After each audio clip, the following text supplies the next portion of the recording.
Now, more than 43 Chinese soldiers are killed or seriously injured is what news agency ANI is reporting, quoting sources. Speaking to NDTV's Sarah Jacob, ANI editor Smita Prakash also talked about why there had been a delay in reporting the true number of casualties.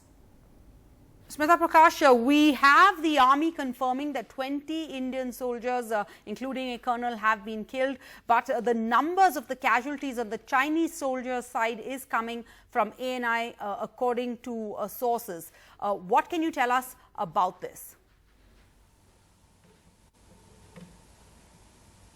Well, our sources confirm that intercepts that our side had, Indian side had, showed that their toll casualties, including dead, are 43. Choppers can be seen where the Chinese have come in, their Chinese choppers have come in and they're picking up their bodies and taking them back. Now, probably that's the delay.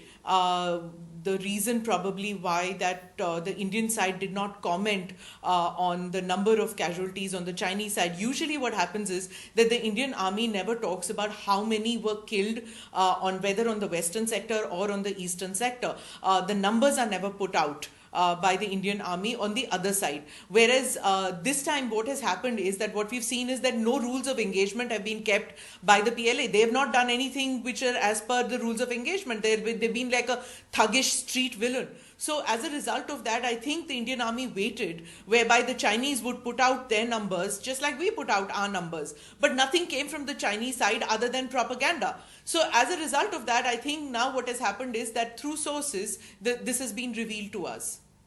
And the discrepancy between three that we were first hearing from the army in a statement saying that 3 soldiers had lost their lives and then later at night jumping from 3 to 20.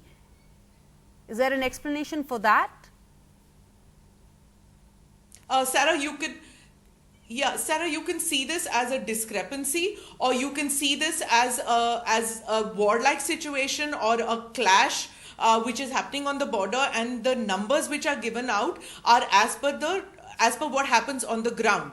So when something like this happens, the person has to be lifted, brought by chopper to the base hospital.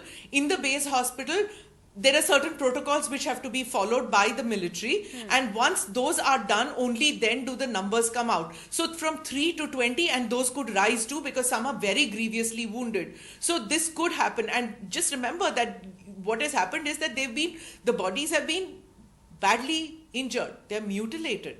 So it's not something which is an easy thing to see your comrades fall in action like that. So I think it takes time for the army to give out the numbers, and one has to wait for it.